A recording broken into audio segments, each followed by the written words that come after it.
नमस्कार, स्वागत है आप सभी का वीडियो गुरु में। और आज हम लोग वीडियो गुरु में बात करने वाले हैं सिंपल इंटरेस्ट और कंपाउंड इंटरेस्ट की।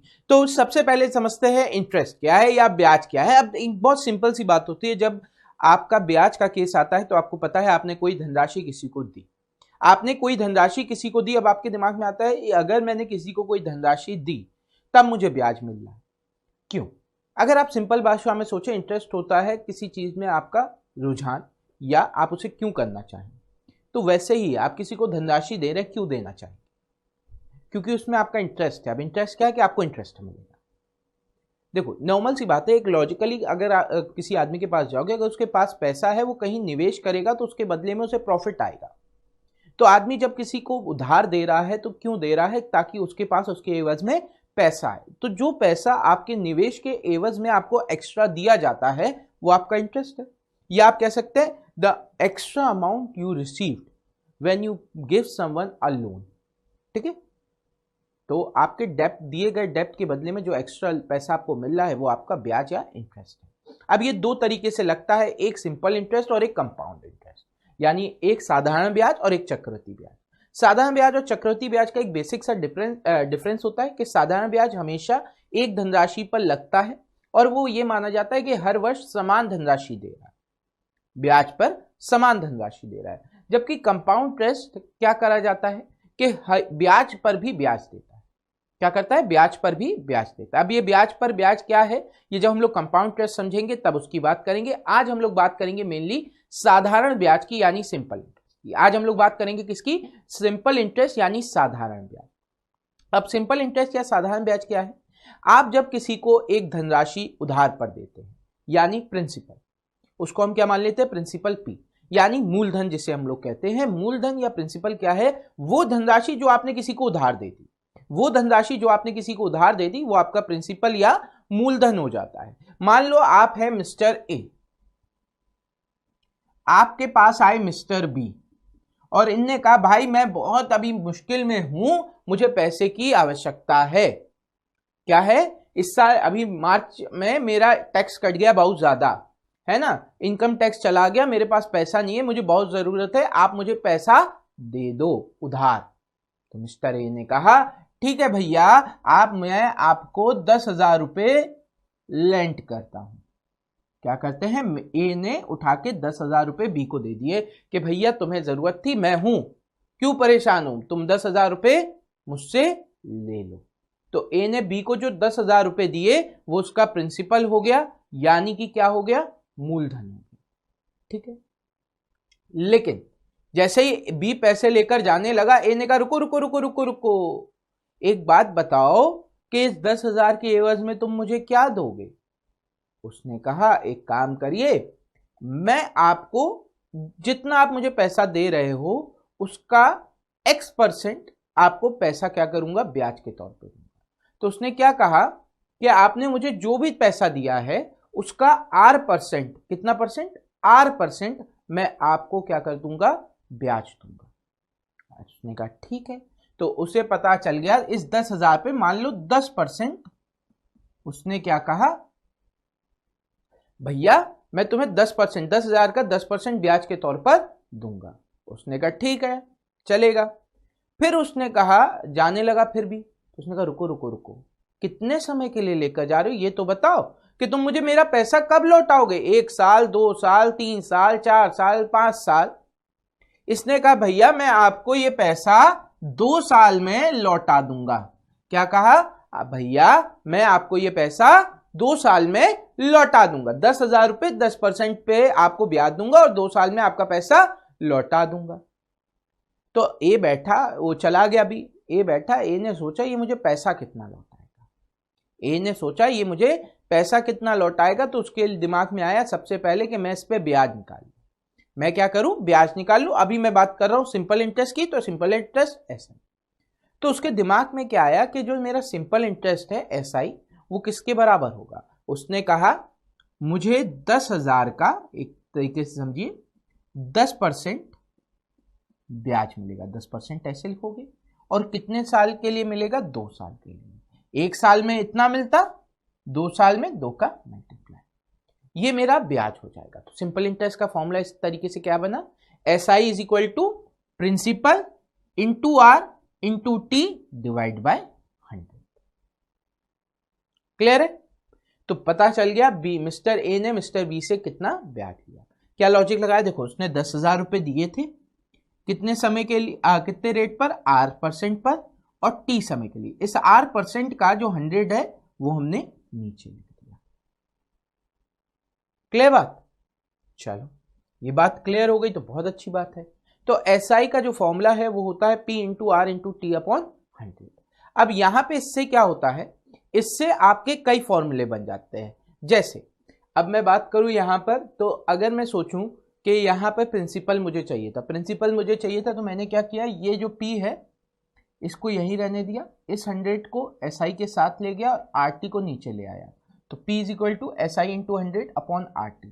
अगर मुझे यहाँ पे R चाहिए होता तो R इधर आ जाता और P उसकी जगह आ जाता, तो R equal to SI into 100 P into T।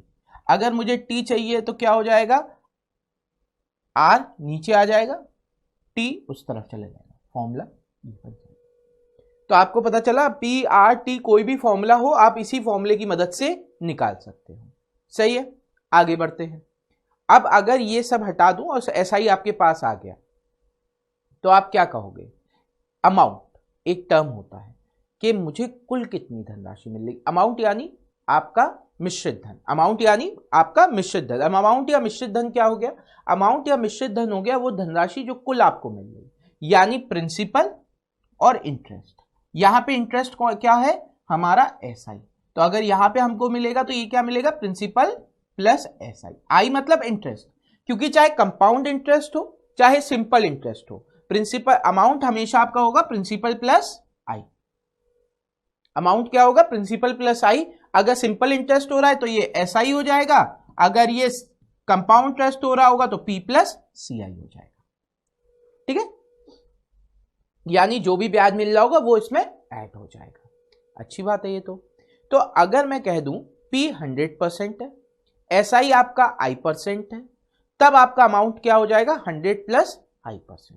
क्या कहा, अगर मैं प्रिंसिपल को 100% मान लूं, I को I% मान लूं, SI को I% मान लूं, तो अमाउंट क्या हो जाएगा, 100 प्लस I%। कहने का मतलब है अगर आपको मान लीजिए एक एग्जांपल दे रहा हूं, किसी को पैसा देना है और आपको पता है 20% ब्याज देना है, आपको कितना देना है, 20% ब्याज देना है, तो आप कहोगे कि आपको प्रिंसिपल का 120% देना है। आप क्या कहोगे, प्रिंसिपल का आपको 120% देना है, तो अमाउंट क्या हो जाएगा, 100 प्लस 20, यानी प्रिंसिपल को हम क्या कर रहे हैं, 100 की तरह ट्रीट कर रहे हैं, वो बेस हो जाएगा हमारा। अच्छा, तो अब यहां पे अगर हम आगे बात करें तो I% होगा क्या, I% होगा R% इंटू टी। यानी अभी हमने कहा था जैसे कि मिस्टर ए को बी के द्वारा 10% ब्याज दर से 2 साल के लिए ब्याज मिल रहा है, तो 1 साल में 10% तो 2 साल में 20%। तो हम सीधे सीधे कह सकते हैं कि प्रिंसिपल का 20% ब्याज है, या अगर आप फॉर्मूला देखें तो P into are into T upon 100 है। अगर मैं इसको हटा दूं तो प्रिंसिपल का RT% मिलता है, अगर प्रिंसिपल 100 है तो RT% ब्याज। तो यही कॉन्सेप्ट है, क्या है कि इंटरेस्ट अगर आपको परसेंटेज में बताना है तो आप कहेंगे R% इंटू टी, इंटरेस्ट पता चल जाएगा। चलिए, तो इस हिसाब से अमाउंट परसेंट में क्या हो जाएगा, 100% प्लस RT%, 100% प्लस RT%। अभी पढ़ा था ना 100% प्लस I% की जगह हमने RT% रख दिया। तो इससे हमारा फॉर्मूला क्या हो जाएगा कि अगर मुझे अमाउंट चाहिए, ये तो अमाउंट परसेंट में आ रहा है, तो अगर मुझे अमाउंट चाहिए तो मैं प्रिंसिपल का इतना प्रतिशत निकाल दूंगा। यानी अगर मुझे अमाउंट चाहिए तो मैं प्रिंसिपल का उस केस में क्या करता है, 120% निकाल दूं। जैसे 10,000 दिया था मिस्टर ए को ने, तो 10,000 का 120% मिल रहा होगा उसको, सीधे सीधे कर दिया, कितना हो जाएगा अमाउंट, 12,000। अमाउंट कितना हो जाएगा, 12,000। 2,000 ब्याज, 10,000 उसकी धनराशि। तो आप इसको इस तरीके से यूज कर सकते हैं। अच्छा, आगे बात करें। अगर आपसे कहा जाए अमाउंट जो है वो n टाइम्स ऑफ p है, अमाउंट जो है वो n टाइम्स ऑफ p है, तो ब्याज जो होगा वो n-1 टाइम ऑफ p हो जाएगा। मैंने आपसे कहा अगर अमाउंट जो है वो n टाइम्स ऑफ p है तो ब्याज जो है वो n-1 टाइम ऑफ p हो जाएगा। इसका मतलब क्या है, तात्पर्य क्या है? मान लो आपने किसी को 1 रुपए दिया था, आपने किसी को 1 रुपए दिया गया था और आपसे कहा गया जो ये अमाउंट है वो 2 रुपए दे मिल रहा है। कुछ सालों बाद 1 रुपए आपको 2 रुपए मिल रहा है, 1 रुपए देकर 2 रुपए मिल रहा है, तो आपके दिमाग में क्या आता है कि इंटरेस्ट जो है वो क्या हो जाएगा, 2 माइनस 1। अगर अमाउंट p प्लस आई है तो i क्या होगा, a माइनस p, ठीक है, तो 2 माइनस 1 हो जाएगा। अब यहां पे क्या कह रहे हैं कि प्रिंसिपल अगर p है तो अमाउंट जो है वो n टाइम्स ऑफ p है, यानी प्रिंसिपल का 1 गुना, 2 गुना, 3 गुना, 4 गुना, 5 गुना, 6 गुना, कुछ इस तरीके से बोल रखा है। तो आपका इंटरेस्ट क्या हो जाएगा, np माइनस p, p आपने कॉमन ले लिया तो n-1 इंटू p, इंटरेस्ट क्या हो जाएगा, n-1 इंटू p। तो हमें क्या पता चला कि अगर मैं आपसे कहता हूं कोई धनराशि अपने आप की 4 गुना हो जा रही है, कोई धनराशि अपने आप का 4 गुना हो जा रही है कुछ सालों में, तो उसका ब्याज कितना होगा, तो आप सीधे सीधे कह दोगे 3 रुपए। कैसे, 4 माइनस 1 3। लॉजिक क्या है, वही है। मान लो अगर किसी ने आपको 4 रुपए दे रहा है 1 रुपए के बदले, 1 रुपए आपने दिया है, 4 रुपए वो आपको दे रहा है, 4 गुना हो गया, यानी 4 में से 1 रुपए आपका दिया हुआ है, बाकी 3 रुपए ब्याज है। 4 रुपए में से 1 रुपए आपने जो दिया है वो है, बाकी 3 रुपए ब्याज है। तो ब्याज क्या हो जाएगा, n-1 इंटू p। अब यहां से एक फॉर्मूला और बन जाता है। फॉर्मूला क्या बन जाता है, फॉर्मूला बन जाता है n1 minus 1 upon 1 t1 equal to n2 minus 1 upon t2। ठीक है, अगर रेट कांस्टेंट है तो ये फॉर्मूला आपका वर्क करता है। कैसे करता है, रेट कांस्टेंट है तब। अब आपको पता है कि I जो है वो होता है P into are into T upon 100। I जो है अब वो n-1 टाइम ऑफ P है। मान लो इस समय t1 समय लग रहा है और ये n1 टाइम्स हो रहा है अपॉन 100, तो P से P कैंसिल, t1 नीचे आ गया तो n1 minus 1 upon t1 equal to, अब क्योंकि r अपॉन 100 कांस्टेंट है तो ये वैल्यू इसकी अपोजिट हो जाएगी, ये वैल्यू इसकी n2 में सेम कांस्टेंट चलेगी, से ये वैल्यू सेम कांस्टेंट चलेगी। अब देखो इसी तरीके से अगर मैं आपसे कह देता रेट बदल रहा है, R1 और R2 हो रहा है और टाइम जो है वो कांस्टेंट रहा है, टाइम क्या रहा है, कांस्टेंट रहा है, तो आप फिर कहोगे n-1 minus 1 equal to R into T upon 100। अब क्या है, t कांस्टेंट है तो ये R1 इधर आ जाएगा, R1 नीचे आ जाएगा, तो n1 minus 1 upon R1 equal to T upon 100। अब ये वैल्यू कांस्टेंट आ रही है, यानी अगर ये वैल्यू कांस्टेंट आ रही है तो n1 minus 1 upon R1 equal to n2 minus 1 upon R2। तो आप ये कंडीशन भी लगा सकते हैं। बात क्लियर हो गई, इतनी बात क्लियर हो गई होगी। अब आप कहोगे सर सब फॉर्मूले बता रहे थे, सवाल, तो सवाल आ गए। चलो अब सवालों की बात करें, सवाल कैसे करते हैं, ठीक है।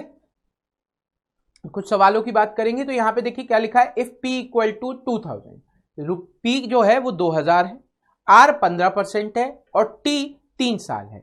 क्या है, प्रिंसिपल 2000 है, r 15% है, t 3 साल है, तो ब्याज कितना होगा पूछा जा रहा है।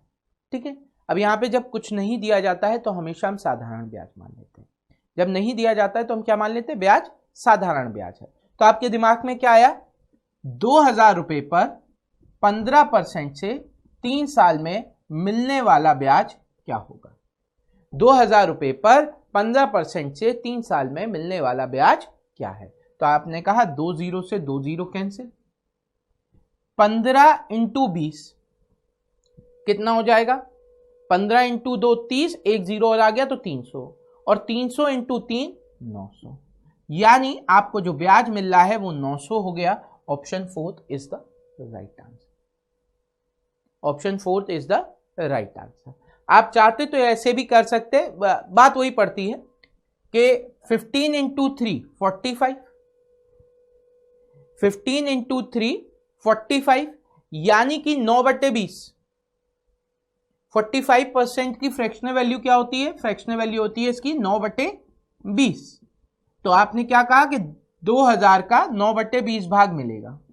अब 20 से ये चला जाएगा 100 बार, 100 इंटू 9 900 हो गया। तो आप फ्रैक्शनल वैल्यू का भी इस तरीके से यहां पर इस्तेमाल कर सकते हैं। क्लियर? क्यों जरूरत आ जाती है? कई बार ऐसे सवालों की वजह से जहां पे आपको फ्रैक्शनल में वैल्यू दी गई है। तो अब आप क्या करोगे? आपसे कहा जा रहा है calculate simple interest on ₹7200 at 3 whole 3/4% per annum for 8 months. क्या कहा जा रहा है? कोई एक धनराशि है जो धनराशि क्या है? 7,200 रुपए 8 महीने के लिए दी गई है, 3/4% पर सिंपल इंटरेस्ट ज्ञात करना है। अब इसका मतलब क्या हो जाएगा? 4 3 12 3 15/4%। अब 15/4 का मतलब क्या हो जाता है? हमें नहीं पता। 15/4 का हमें मतलब नहीं पता, और ये हो गया 8 महीने। एक साल के लिए हम लेते हैं, ये महीनों में दे रखा है तो 12 से हमने डिवाइड कर दिया। वैसे 15/4 आपका होता है 3/20। ठीक है, 3/20 क्यों? 3/80, 3/80। लेकिन अभी हमें उससे बात नहीं है, हमें अभी नॉर्मली सॉल्व कर रहे हैं। तो आप देखिए 15/4% था, ये इंटू 8/12 हो गया। परसेंट की वैल्यू है तो डिवाइड बाय 100 ऑ कर देंगे। परसेंट में वैल्यू है तो डिवाइड बाय 100 ऑ कर देंगे। अच्छा, अब आप चाहो तो इसकी वैल्यू यहीं से निकाल लो। 4 से ये 2 बार चला जाएगा, 2 से ये कितनी बार चला जाएगा? 6 बार, 3 से ये 5 बार, 3 से ये 2 बार, 5 से ये 20 बार, यानी 1/40 किसका? 7200 का। 7200 का 1/40 आ रहा है। 0 से 0 कैंसिल, 4 से आपने इसे डिवाइड किया, 4 से ये कितनी बार जाएगा? 18 180 बार। तो आंसर हो गया ऑप्शन 3 180। या आप चाहते तो सीधे सीधे एक लाइन में लिख देते कि 7200 इंटू ये आपका आ रहा है 15/4, नीचे 100 आएगा, 8 महीना डिवाइड बाय 12 साल में बदलने के लिए। 2 0 से 2 0 कैंसिल हो गए, 4 से 2 बार, 2 से या 2 अभी इसको ऐसे ही रहने दो, 12 से ये आपका चला गया 6 बार, 12 से ये चला गया आपका 6 बार, 6 इंटू 15 6 इंटू 15 90, 90 इंटू 2 180 आंसर आ गया। तो भी आपका आंसर ऑप्शन 3 180 ही आएगा। चलिए बढ़ते हैं अगले सवाल की तरफ, देखते हैं अगला सवाल क्या है आप सभी के लिए। तो अगला सवाल ये रहा बच्चों। अगले सवाल में कह रहे हैं Raghu took a loan of ₹1500 for 3 years at 10% rate of simple interest, find the amount Raghu has to paid. अब आपसे क्या कहा जा रहा है कि रघु ने 1500 रुपए लिए 3 साल के लिए 10% पर। एक तरीका क्या है, आप यहां पर इसका वो निकालो कितना ब्याज मिल रहा है। तो आपने 2 0 से 2 0 कैंसिल किया, ये आपको 450 रुपए ब्याज मिल गया। अब 450 रुपए आपको ब्याज मिल रहा है, पे कितना करना होगा? आपने कहा 1500 में 450 मैंने जोड़ दिया, ये आ गया 950, यानी कि 1950 सॉरी। तो आपको कितना पे करना है? ऑप्शन 1 1950। एक तरीका तो ये है। दूसरा तरीका क्या है? मैंने अभी आपको बताया, आप 3 इंटू 10 कर दो, 30 हो गया, यानी 30% ब्याज मिल रहा है। 30% ब्याज किस पर मिल रहा है? तो आप क्या करोगे? 100 प्लस 30 130% मान लोगे। तो 1500 का 130%। आपने क्या किया? 2 0 से 2 0 कैंसिल, 13 इंटू 15 195 होता है, 0 लगा दिया 1950 आ गया। 13 इंटू 15 195। अब 13 इंटू 15 195 इतनी जल्दी कैसे बताया कि 15 इंटू 13 है। मुझे पता है इनके 2 कॉन्जिक्यूटिव नंबर है ऑड, 2 कॉन्जिक्यूटिव नंबर ऑड है, तो इनका मल्टीप्लीकेशन क्या होगा? इन दोनों के बीच वाले नंबर का स्क्वायर -1। 14 का स्क्वायर होता है 196, -1 कर दिया 195। 14 का स्क्वायर होता है 196, एक माइनस कर दिया, ठीक है। दूसरा तरीका क्या है, 195 आ गया, 15 इंटू 12 होता है 180, 15 और जोड़ दो, 15 इंटू 12 180, 15 और जोड़ दो 195, कैसे भी करो आंसर वही आएगा, ऑप्शन 4 1950। चलिए बढ़ते हैं अगले सवाल की तरफ। अगला सवाल क्या कह रहा है यहां पर, अगला सवाल कह रहा है ratio of the principal and the amount after 3 years is 20:29। क्या कहा जा रहा है, ratio of the principal and the amount after 3 years, किस किस का रेशियो, प्रिंसिपल का और अमाउंट का, तो P और A, ये 20:29 है। Find the rate of interest per annum, आपको ब्याज दर ज्ञात करनी है। आप देखो एक सिंपल सा लॉजिक लगाइए कि अगर मैं इसमें 5 का मल्टीप्लाई कर दूं, इसमें भी 5 का मल्टीप्लाई कर दूं, ये आपका 100 हो जाएगा और ये 145 हो जाएगा, सही। प्रिंसिपल को 100 बना दिया तो आपको पता चला 45 आपको ब्याज मिल रहा है, 45%। I equal to R into T होता है, तो 45% ब्याज मिल रहा है R% से 3 साल में, यानी 1 साल का ब्याज कितना हो गया 15%। 1 साल का ब्याज कितना हो गया, ऑप्शन सेकंड 15%, सही है। मैंने यहां पर क्या देखा, मैंने देखा 20 और 29 दे रखा है प्रिंसिपल और अमाउंट का रेशियो, मैंने कहा मैं प्रिंसिपल को 100 बनाऊं, तो मैंने 5 का मल्टीप्लाई कर दिया। अगर मैंने 5 का मल्टीप्लाई किया 20/29 में, तो ये आपकी वैल्यू कितनी आ गई 100 और ये हो गई 145। आपके दिमाग में आया 45 ब्याज मिला है कितने साल में, 3 साल में, तो 1 साल में कितना मिल रहा होगा 15, आंसर आ गया 15। या फिर आप क्या कर सकते हैं, 20/29 हो जा रहा है यानी 9 रुपए ब्याज मिल रहा है, 20/29 हो जा रहा है यानी 9 रुपए ब्याज मिल रहा है, तो 9 रुपए ब्याज मिला 20 रुपए पर 3 साल में, किस दर से पता नहीं, अपॉन 100, 3 से 3 बार, 20 से 5 बार, आर की वैल्यू 15%, आर की value 15%, option second is the right answer. चलिए बढ़ते हैं अगले सवाल की तरफ, देखते हैं अगला सवाल क्या है आप सभी के लिए। तो अगला सवाल ये रहा, बहुत ही मजेदार सवाल है। एक काम करो, वीडियो को पॉज करो और सॉल्व करने का प्रयास करो, ठीक है। वीडियो को पॉज करो और सॉल्व करने का प्रयास करो, फिर हम बताएंगे इसका आंसर क्या आएगा। चलो अब स्टार्ट करते हैं इस सवाल को। यहां पे कह रहे हैं if the simple interest for 4 years be equal to 25% of the principal. आपसे क्या कह रहे हैं, जो सिंपल इंटरेस्ट है 4 साल में 25% हो जाएगा principal, in how many years it will be equal to the principal. अब एक सिंपल सा लॉजिक लगाना, चलो पहले बेसिक से देख लेते हैं। अगर यहां पे आपसे कहा जा रहा है जो ब्याज है वो 25% हो जा रहा है 4 साल में, यानी 1 साल में हो जाएगा 25% डिवाइड बाय 4। 1 साल में ब्याज इतना हो जाएगा, क्या लगाया है ये I% है, तो I% R इंटू टी होता है, तो 4 इंटू R कर दिया, R की वैल्यू आ गई 25/4। प्रिंसिपल आपको पता है कितना है, इसी के इक्वल आपको इंटरेस्ट चाहिए, into 25/4 into T divide by 100। P से P कैंसिल, 25 से 4 बार, T की वैल्यू आ गई 16, T की वैल्यू कितनी आ गई 16, यानी ऑप्शन सेकंड राइट आंसर, सही है। अब देखो इस सवाल में मैं एक छोटा सा लॉजिक लगाऊंगा, इस सवाल कितनी आसानी से मैं कर सकता हूं। एक सिंपल सा लॉजिक लगाना है और सवाल बड़ी आसानी से हो जाएगा। क्या है, प्रिंसिपल के बराबर ब्याज मिलने का मतलब है 100% ब्याज मिलना। प्रिंसिपल के बराबर ब्याज मिलने का मतलब है 100% ब्याज मिलना, तो 25% 4 साल में 100%, यानी इसका 4 गुना हो गया ना, 25 इंटू 400, तो 4 का भी 4 गुना हो जाएगा, यानी 16, आंसर आ गया। 25% 4 साल में मिल रहा है तो 100% कितने में मिलेगा, 25 का 4 गुना किया तो 4 का 4 गुना कर दो 16, यानी कि option second is the right answer, यानी कि option second is the right answer. चलिए बढ़ते हैं अगले सवाल की तरफ। अगला सवाल कह रहा है at what rate of simple interest per annum will a sum double itself in 8 years। किस ब्याज की वार्षिक दर से कोई धनराशि 8 वर्ष में स्वयं का 2 गुना हो जाएगी। कह रहे किस ब्याज की वार्षिक दर से। एक बात समझना, 8 वर्ष में दुगनी हो जा रही है, तो अभी बात समझो, दुगनी होने का मतलब क्या है, a is equal to twice of p, यानी इंटरेस्ट जो है वो हो जाएगा n-1 टाइम ऑफ p, यानी 2 माइनस 1 टाइम ऑफ p, यानी प्रिंसिपल। अभी मैंने बताया अगर ब्याज प्रिंसिपल के बराबर है यानी 100% है।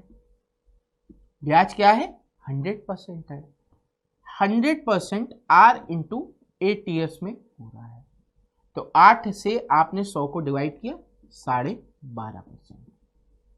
क्या किया, 100 को 8 से डिवाइड किया, 12.5%, यानी option second is the right answer.